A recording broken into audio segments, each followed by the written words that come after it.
Assalamu alaikum wa rahmatullahi wa barakatuh. Que la paix, la miséricorde et les bénédictions d'Allah soient sur vous. Aujourd'hui, nous ne parlons pas simplement d'un mois, nous parlons d'un appel, d'un rendez-vous divin, d'un voyage intérieur. Mais au fond, que signifie réellement Ramadan? Est-ce seulement l'abstinence de nourriture et de boissons? Ou est-ce le réveil d'une âme qui sommeillait? Fermez les yeux un instant et imaginez votre cœur comme une terre aride. Ramadan, serait-il la pluie? 1. Ramadan, le feu qui purifie. Ramadan vient comme une chaleur silencieuse, pas celle qui brûle la peau, mais celle qui traverse l'âme. Le mot lui-même porte cette intensité. Ramida, la chaleur ardente. Un feu intérieur qui ne détruit pas. Il transforme. Il brûle ce que nous avons laissé s'accumuler toute l'année, les fautes répétées sans regret, les attachements qui nous ont alourdis, les illusions qui nous ont fait croire que ce monde suffisait. Ce feu n'est pas une punition, c'est une miséricorde déguisée, car seul ce qui est impur craint la purification. Ainsi, le Coran nous rappelle le sens profond de cette épreuve sacrée. Ô vous qui avez cru, le jeûne vous a été prescrit, comme il a été prescrit à ceux d'avant vous, afin que vous atteigniez la piété. La fin n'est pas l'objectif, la taqwa l'est. Ramadan n'est donc pas une soustraction, mais un passage. On y entre chargé. On espère en sortir allégé. L'histoire de cet homme pieux résonne encore. Il ne craignait pas Ramadan, il craignait son propre cœur. Et nous, aujourd'hui, avons-nous simplement prévu des repas? Ou avons-nous préparé un espace intérieur pour accueillir la lumière? 2. Ramadan, le mois de la révélation. Ramadan n'est pas seulement un temps de jeûne, c'est un moment cosmique. Le mois où le ciel s'est entrouvert et où la terre a retenu son souffle. Un mois où la parole divine a commencé à descendre, non pas comme un simple texte, mais comme une direction pour l'humanité. Le Coran nous le rappelle avec solennité. Le mois de Ramadan, au cours duquel le Coran a été descendu comme guide pour les gens, et preuve claire de la bonne direction et du discernement. Cette révélation n'a pas été envoyée pour être récitée mécaniquement, mais pour être vécue. Puis vient cette nuit suspendue hors du temps, Layla al-Qadr, une nuit où le destin se réécrit, où les anges descendent, où l'invisible devient proche. Il est dit qu'elle est meilleure que 1000 mois. Plus de 83 années condensées en quelques heures. Un cadeau que même une vie entière ne peut égaler. Alors une question s'impose, silencieuse mais lourde. Si le Coran est lumière, pourquoi nos cœurs connaissent-ils encore l'ombre?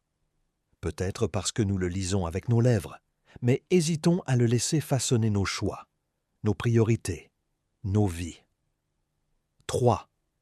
Ramadan, l'école du prophète, que la paix et le salut d'Allah soient sur lui. Ramadan est une école silencieuse. Pas de murs, pas de tableaux, mais des cœurs en apprentissage. Et son premier enseignant est Muhammad, que la paix et le salut d'Allah soient sur lui. Il était déjà le plus généreux des hommes. Mais lorsque Ramadan arrivait, sa générosité devenait irrésistible, fluide, naturelle. Un compagnon dira qu'il était plus généreux que le vent envoyé. Le vent ne choisit pas à qui il donne. Il touche tout, il rafraîchit tout. Il ne demande rien en retour. Ramadan nous apprend cela. La miséricorde sans calcul, la bonté sans mise en scène. Quand la faim serre l'estomac en fin de journée, elle devient un rappel. Un rappel que ce que nous ressentons quelques heures, d'autres le portent comme une réalité permanente. Ainsi, le Coran élève notre regard. Il donne la nourriture, malgré l'amour qu'il lui porte, aux pauvres, à l'orphelin et aux prisonniers. Donner alors qu'on a envie de garder, voilà l'éducation prophétique. L'histoire de cette mère et de son enfant résume l'esprit de Ramadan. Donner en sachant qu'Allah voit, donner en sachant qu'Allah aime. Et si son regard se posait sur nous maintenant, Verrait-il un élève attentif ou distrait par le monde? 4. Ramadan. Un voyage vers soi. Ramadan ne se vit pas uniquement dans la foule. Il ne se mesure pas au nombre de repas partagés ni aux mosquées pleines. Son véritable cœur bat ailleurs, dans l'intime. Il commence souvent dans le silence du souhour, quand le monde dort encore et que seule la sincérité est éveillée. À ce moment-là, il n'y a ni regard à convaincre, ni image à soigner. Il n'y a que toi et lui. Ramadan s'étire dans une invocation chuchotée, celle que personne n'entend, celle que même les mots ont du mal à porter. Il s'approfondit dans une prosternation qui dure un peu plus longtemps que d'habitude, non par habitude, mais par besoin. À cet instant, une promesse résonne. Quand mes serviteurs t'interrogent sur moi, je suis tout proche. Pas besoin d'intermédiaire, pas besoin d'éloquence. Il est proche avant même que la demande ne soit formulée. Ramadan est ce miroir intérieur. Les masques tombent, les rôles s'effacent. On cesse de vouloir impressionner les gens par notre pratique pour enfin apprendre à parler à Allah avec vérité. Et parfois, c'est là que l'on se rencontre vraiment. 5. Ramadan. Une seconde chance. Combien d'erreurs avons-nous laissées derrière nous comme des traces invisibles?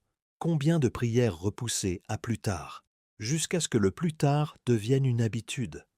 Combien de paroles ont blessé? Combien d'occasions de faire le bien ont été ignorées? Et pourtant, Ramadan revient. Il revient sans reproche audible, sans humiliation publique. Il frappe à la porte du cœur avec douceur, comme une opportunité discrète. Une parole divine traverse alors nos remords. Ô mes serviteurs qui avez commis des excès contre vous-mêmes, ne désespérez pas de la miséricorde d'Allah. Remarque la tendresse. Mes serviteurs, même dans l'excès, même dans la faute, le lien n'est pas rompu. Ramadan est la preuve vivante que la porte n'a jamais été verrouillée. C'est un rendez-vous annuel avec la miséricorde, une lettre d'amour scellée par le pardon. Mais cette miséricorde porte une question silencieuse, presque bouleversante. Et si c'était le dernier souhour, la dernière prosternation nocturne, la dernière occasion d'effacer ce qui pèse, si nous savions qu'il ne reviendrait pas, qu'oserions-nous enfin changer? Ramadan signifie retour, purification, révélation, miséricorde, renaissance. Ce n'est pas un mois qui change le calendrier, c'est un mois qui change les cœurs. Alors, aujourd'hui, je vous laisse avec cette réflexion. Quand Ramadan partira, restera-t-il quelque chose de lui en nous? Si ce message a touché votre cœur, si une seule phrase vous a fait réfléchir, partagez cette vidéo. Peut-être qu'elle sera la lumière de quelqu'un d'autre. Et chaque âme guidée sera inscrite dans votre balance. Qu'Allah accepte notre jeûne, nos prières et purifie nos cœurs. Wa assalamu alaykum wa rahmatullahi wa barakatuh.